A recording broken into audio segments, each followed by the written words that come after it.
Thank you for joining us once again for our adult formation, our conversations. We're joined once again this week by Michael Harmouth. We're so grateful that you're here. We last week talked about children's spirituality and children's ministry. And since our last conversation, you told me a story, which I'd love for you to tell right now about this child who said that she saw God every day. Could you tell that story to us? Sure. 4 years old she was.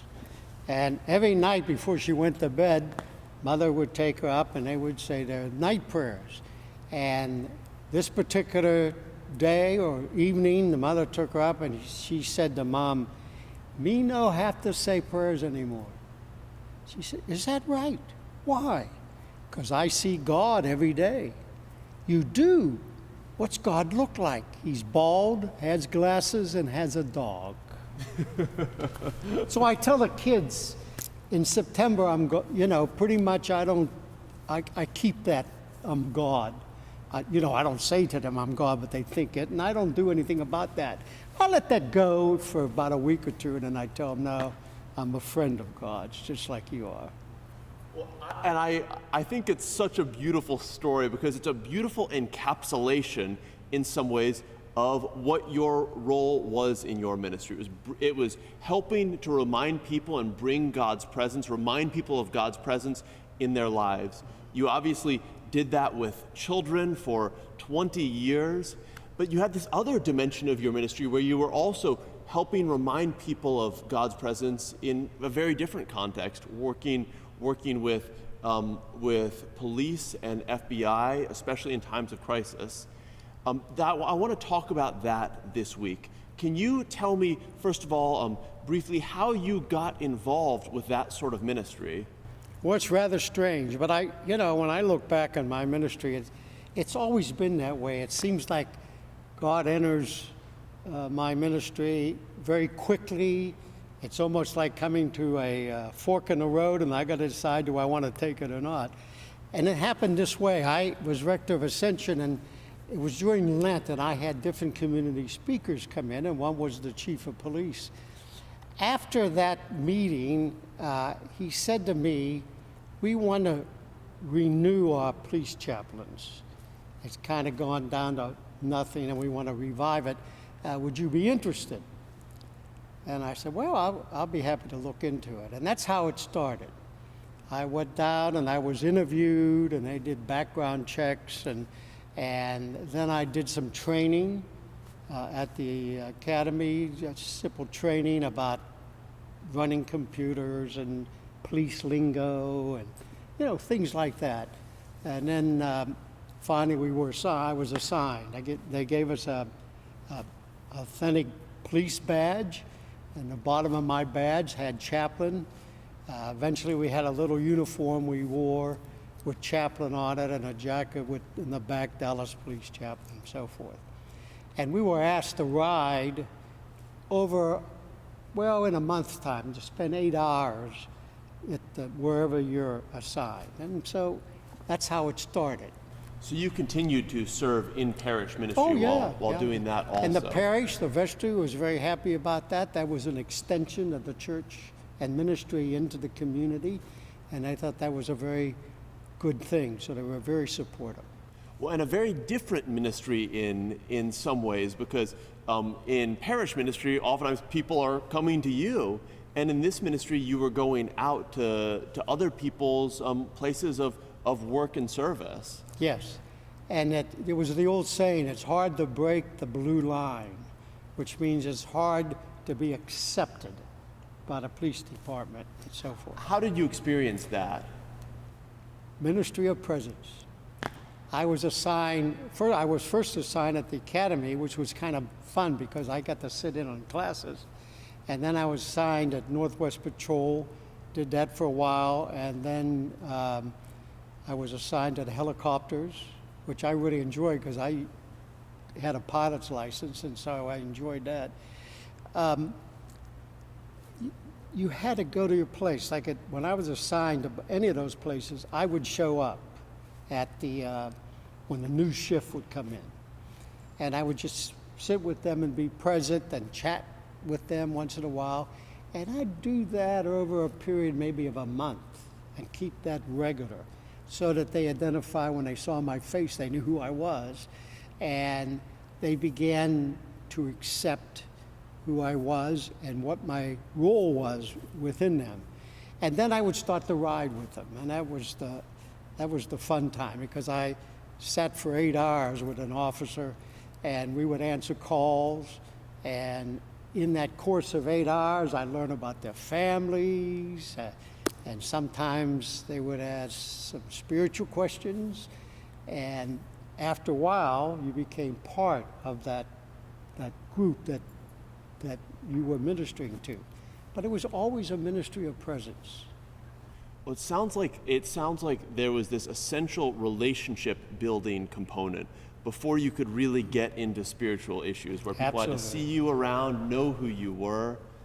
Absolutely. It's interesting if you think about the to some extent, especially in England, the parish model of churches, where there's a church that's for a particular neighborhood, and and they'll call the region the parish. You live in a certain parish, and so the church has a specific place, and sort of like with the police chaplains, you get to know, well, this is the parish priest, and I think we lose that at times in a society that's increasingly digital, but also just where we may not live in the same neighborhoods we go to church in, and we kind of drive across town, and so there's not the same opportunities to bump into your clergy person and just organically develop a relationship. The closest thing to that is everybody goes to their own specific service. Mm-hmm. And that's the community in which they grow up to. So I was assigned to a particular division, and mostly Northwest. In that, I got to know them. I was involved in their lives, as you do that 6 months. After a year, you become part of the routine. You show up for briefings. They know who you are, and so you become part of that division. And then when you're, if somebody gets hurt or shot, which has happened a lot during the time I was there, we would be called right away in the middle of the night, go to the hospital. You would gather with the officers who were all there. The best thing I learned is you come and you stand with them. It's a ministry of presence. You have to say anything. If you're asked to offer prayer, you offer prayer. But it's being there. And the same with the families who are bought in. You go and sit with them. You tell them who you are and how you can help them anyway. And you sit with them as they begin to mourn the demise of one of the officers. You use this term a couple times, a ministry of presence. Can you unpack what that means? Well, I'll give you an example. There's a story in Chicago where there was a great fire, and the building, one of the floors collapsed on one of the firemen and killed him. His friend came out from the building and was standing by himself in the shadows. And the chaplain noticed him and walked over and stood not exactly beside him, but a little bit back, and just standing. They were both standing in water, and they stood there for about 15 minutes. And then when the fireman was ready to leave, he turned to the chaplain and said, "Thank you for your kind words." Walked off. Chaplain said nothing. But you see, it's the presence. Somebody's there with them. Oftentimes people ask you and ask me, what do I say to people when a tragedy happens? You don't have to say anything. You have to be there. I think one of the greatest human fears is being alone. With young kids, you see the fear of darkness. I think that's a big part of it. It's this fear that you've been left alone. As people age, as someone loses their spouse, that they can suddenly go through that same sort of challenge again, or as friends begin to pass away. And the ministry of presence is really, to a great extent, about reminding people that they're not alone. And not only reminding them that you're there, but reminding them even more so that God is there. It seems like one of the interesting dimensions of your work with police, as you've talked about this, is there were dimensions where it was, I imagine, somewhat mundane and predictable, maybe a more predictable patrol, or times where there was extreme crisis, where there was a fear that someone was dying or someone had died. How did you navigate those ups and downs, or that variety? Well, in the training that I went through is helped do that. It was a matter of being confident that I'm riding with this officer. I'm confident what I can do and what my expectations are. I'm another pair of eyes for the officer as we enter into a situation. Most of the dangerous ones were the domestic problems, where all of a sudden the person who was being a victim called the police, and then you arrive and that victim becomes a companion to the person who was hurting them. And so everybody turns on those of us who enter into that situation. But it was the confidence by being trained. So I knew the officer well. I knew he was a good trained person, and my own training, I knew what to do to stay out of harm's way also. So that became, part of the routine. And like I say, sometimes you get called. It's a little thing. Talk to my son. He didn't go to school. You get calls like that. Other times you get the violent ones or the shootings, so forth. So how long were you involved as a police chaplain before you became a chaplain for the FBI? Well, after 2 years with the Dallas Police Department, the FBI decided that they wanted to have chaplains, which was very interesting to me.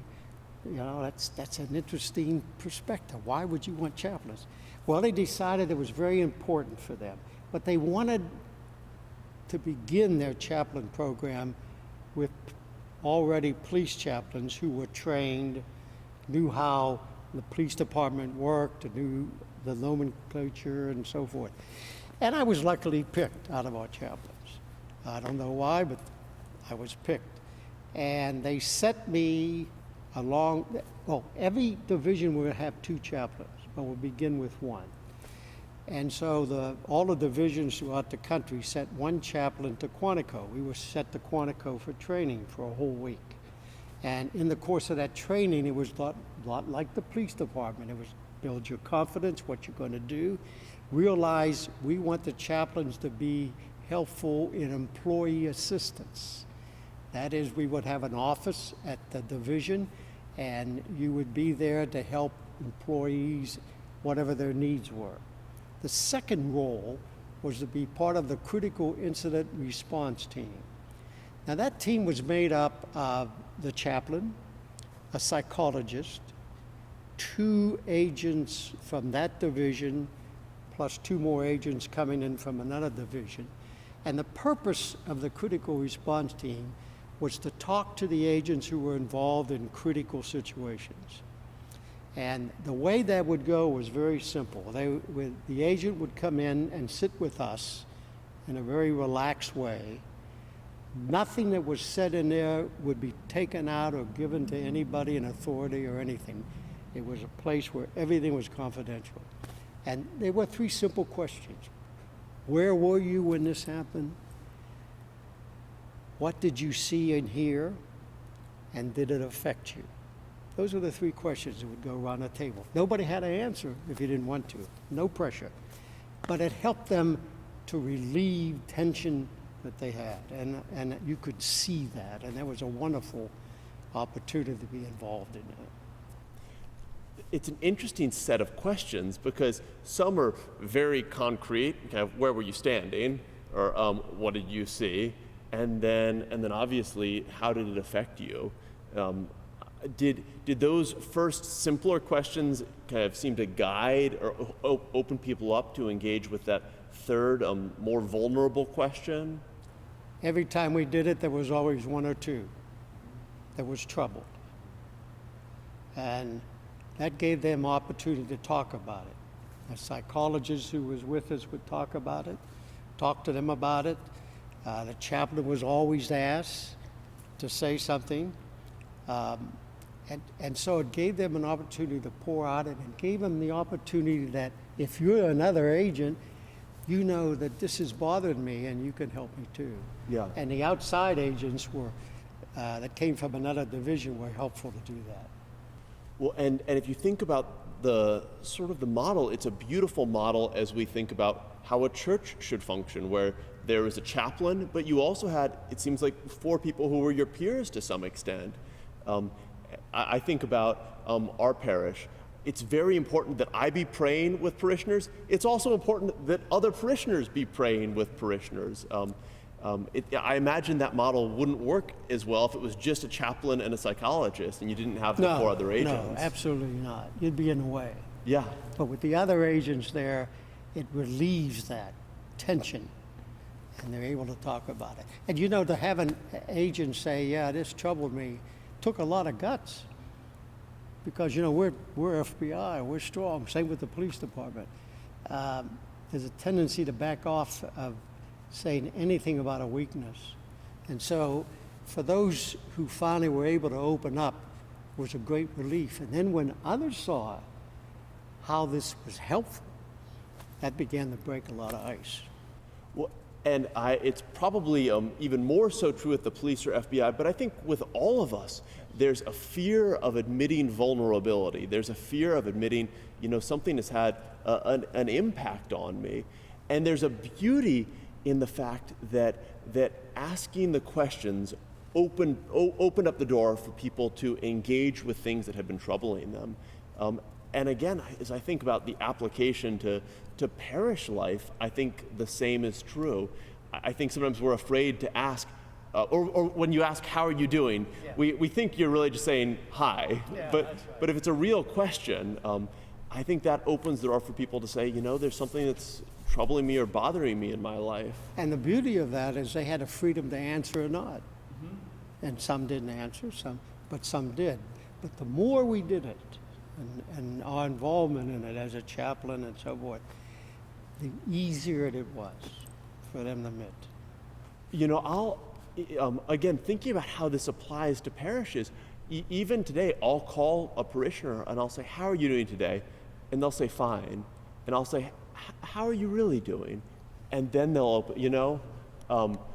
And I think there's a call for us as Christians to try to go deeper, to try to find ways to care for those around us, which means kind of both in asking there's some vulnerability. Hey, if there's something that's going on in your life, I'm here. I'll listen to you. I'll have a ministry of presence with you.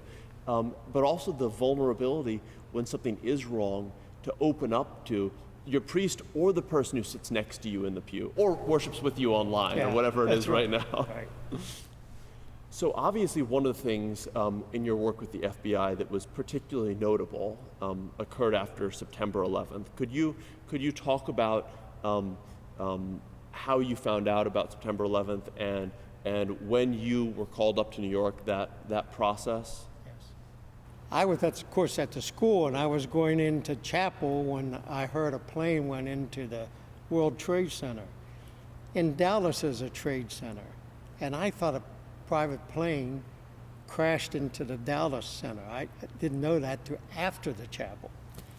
Well, a few hours after that, I received a call to see if I could go to New York with my partner, Mike. And so I said, sure. So I had to go in the next day and get my shots and get briefed a little bit. And then Mike and I left the third day. We were the second group in, and our group was made up of Mike and I, and then there were there was a chaplain from 2 other divisions and 4 or 5 agents from the other divisions. And we all met in New York. And this was, I guess the New York division was there working with all this because they were in the midst of it for about 10 days. We were the next group, and we were there for 8 days. After that, every group just stayed 8 days. That's all you could really handle. And so the first thing we did, we were brought together with the New York group, and they debriefed us on what was going on. And then we had our assignments. And my first assignment was out at Fresh Kill. And that's where they brought all the debris from the buildings.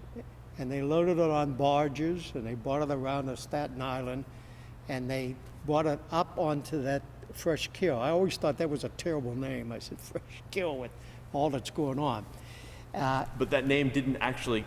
It's a Dutch name, and it means kille, which means a stream where they go fishing, and it was fresh water, so they called it Fresh Kille. And so it became known as Fresh Kill. So it had been called that long before 9/11. Time. And it was a dump where they dumped garbage in New York, and it filled up, and they finally closed it. And then when this happened, they reopened it just for the ground zero stuff. And when they would bring the things up, there was a conveyor belt. They had the police officers, NPD, NYPD, and agents. They would take turns looking at the things coming across the conveyor belt, picking out human remains, picking up wallets and things like that. And then they would be taken, what came off the conveyor belt was taken to an area like half the size of a football field. And it would be all laid out in pieces. And the agents would then go in with cadaver dogs. These are well-trained dogs that would go in and sniff everything that was there, and they would find human remains. Well, once they found human remains, they would gather it up. Chaplain, if I was there, we would have a prayer, and those remains were taken and to the FBI, and they would be identified or marked and put in the temporary morgue that we had up there. And the dogs, like humans, after you're in that area for about 20 minutes, they're no good anymore. They can't smell it. Everything smells the same, just like us, but they go longer. And I became the chaplain of the dogs because in our FBI tent, somebody bought dog bones. And so about every time they brought the dogs out, I would ask if I could give them a bone, sure. So I went, they gave them a bone. That was the first day. Second day, the dogs were waiting for me. How quick they pick up. Well, I'm going to get something here. So those are smart dogs. Every day, I would give them a bone. And they had a big trailer, which was the veterinary trailer, where they had surgical, baths, so forth, for these dogs. And these dogs were they were remarkable what they would find in that course. So when you were there, obviously you'd give treats to the dogs. What were your interactions like with the other people there? I imagine there was phenomenal pain and angst and anxiety. Absolutely. We had a tent, FBI tent. In there we had things, socks, and clothes, and food, so forth. And that's where they would come. Like the dogs, after you're out there for hours and hours, you need a break, and you come in to the tent, and we had drinks for them, and water, and where they could lie down on cots, and that's where the interaction came. And these are the agents who are coming in. Agents coming in, and NYPD people coming in. And the question usually we receive is, why did God allow this? Why did God allow this? And I would talk to them. I said, God is as sorry as we are. But God, we don't have God on a string, and God doesn't have us on a string. And that was very risky that God gave us the gift of freedom, because that meant I could fly a plane into the World Trade Center. That meant that I can do evil. What you experience here is what evil is. And that's why that's all involved. That's why I'm so pleased that I have freedom. I am. And I know it's a risk because somebody can hurt me because of their freedom.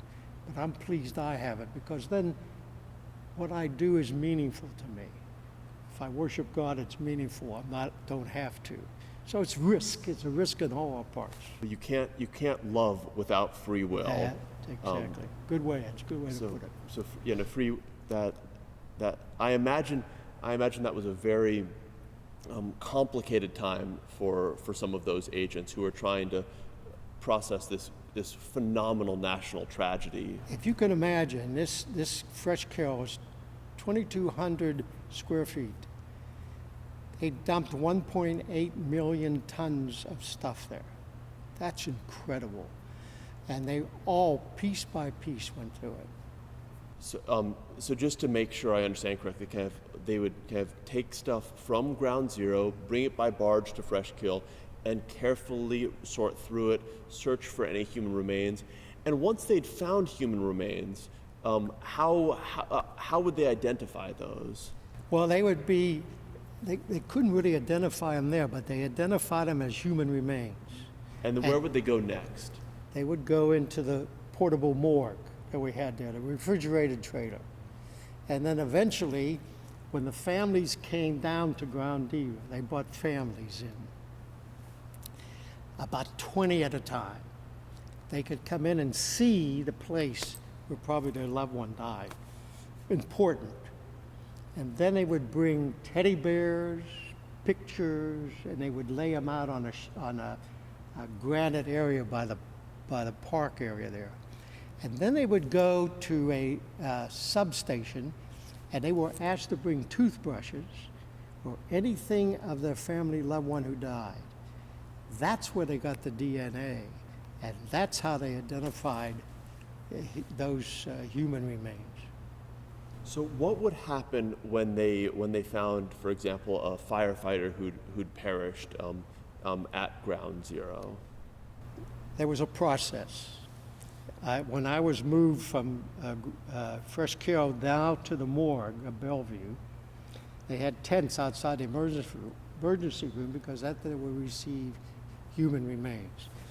Every fireman and every police officer that was found would have police lead them in a parade, a procession, 3 or 4 or 5 police cars, leading the ambulance up to Bellevue where the morgue was. And I was stationed there as chaplain. When they arrived, they would bring them out in a body bag, and we'd have a prayer for them. And then they would take them in under the tent to identify them as best they could.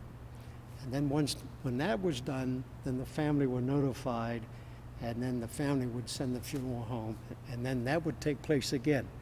The body would be placed in the hearse. It would be led by police to the funeral home. So there were processions in and processions out for every 343 firemen and 28 police. It was something to see. Were there any worship services at the morgue ever? Yes, the morgue, that's the street that goes by the morgue where they would bring the bodies was called the Street of Sorrows. And the Roman Catholic Auxiliary Bishop came to have a service. And he said, this is war. And so since it's war, I invite everybody here to come receive communion.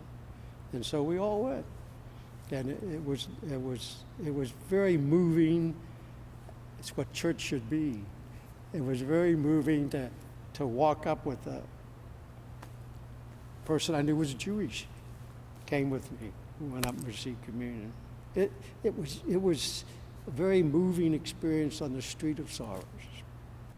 I think there are times in day-to-day life when we can get focused on what divides us more than what brings us together. Well, you're Baptist, or you're Methodist, and I'm Episcopalian, or you're Jewish, and at the heart of our faith, there's so much that binds us together. That's not to say there aren't differences, but I think so often we focus on the differences, and when there are tragedies, we can become increasingly aware of the things that bind us together. And the sad thing is when we lose sight of that once again. So from the morgue, as you said, families would go down to Ground Zero. Then I was assigned down there. That was my third assignment at Ground Zero. Now you have to picture, everything is gray. There's no other color. And the odor was tremendous. After a while, when you're down there for about 25 minutes, then you don't smell it anymore. But that was terrible odor, no color. It was almost a symbol of the evil that caused this. When I looked at it, for me, I looked at it and I said, boy, this looks like evil. And firemen would work there 24/7. they'd rest at St. Paul's Episcopal Church, which is on the side, and it wasn't hurt. And they opened up that church, and they'd come in and they'd lay on the pews, and they'd sleep, and they'd get up and go back to ground zero again. Unfortunately, many of them ended up with lung disease because of all that dust and grayness and everything. They had dogs called rescue dogs. The rescue dogs, like the cadaver dogs, just were amazing. They put a little TV camera on their collar, and they would go down. If the hole was this big down into the midst of that, they would work their way in there with the camera. And they would be able to see the firemen outside. They could see if there was anything down there. And they also had audio, so they could hear if somebody's making noise or whatnot. They were remarkable, those dogs, what they did down there. Families would come in, we'd be there with the families, ministry of presence. Just be there. And they would look around and they'd hug one another, and it was children. It was something to be there. And there was a restaurant there that was destroyed, except the kitchen was good. And so they would bring people in and they would serve us food. They would serve all the responders there food. And I used to tell everybody my claim of fame was that Sigourney Weaver served me green beans at the restaurant. But they would give their time to do that, so forth. They now made a beautiful museum. If you go to New York, you got to go to the museum, which is built underground, by the way. And they have all the things there, the structure. You can see how the girders are made. And they have these glass booths that you can go along, and they have different things they found. I'm going to tell you a story. I was there. My wife and I finally went back 2 years after I was there to see him. Oh, I think it was 2, maybe it was a little longer. And I'm walking around, and I'm walking down this aisle where they had these showcases, and I spotted a wallet. And I was taken back, because the wallet, I can't testify it's the same one, but I want to tell you that's the wallet that was given to me at Fresh Kill. They found it, and I opened it up, and there was a picture of a beautiful young mother and 2 young children and a license. And for me, it just took me back those 4 years, but I was stunned when I saw it, because it brought all that stuff back. It was quite an experience when I saw it. In fact, when we came back after 8 days, you're ready to come back. I mean, you're getting like the rescue dog, after so many days, you're not good anymore. And what they did when we came back, we had to go to debriefing, just like the critical incident response group. See, what did you see? What did you do? What affected you? And that was very helpful. I think it's a beautiful reminder that even for those of us who are serving others, as clergy or as lay people who are serving others, we need to make time to make sure that we are cared for. It's kind of like the airplane analogy with put on your own mask in a depressurization before you take care of yourself. That is, it's been so wonderful for these couple weeks to talk to you, to hear about what you've learned about children's spirituality, about how you have served alongside police and FBI. It's personally been a joy for me to from someone who's retired, reflecting back on his ministry, and where I'm here relatively new, looking forward in my ministry, to hear what you've learned, to reflect on the impact that not only ordained people can have, but all Christians can have on those around us. So I want to thank you so much, first of all, for your ministry for decades, for what would it be, about 60 years? Coming up 57. on 60 years. And second of all, thank you for joining us for these conversations. This has been so wonderful to me. Can you close us in prayer? I will. I'm going to use an old Jewish blessing Okay. that I love. May the good Lord bless you and keep you. May the Lord's face shine upon you and be kind to you. And may God watch over you always and grant you peace. Amen. Amen.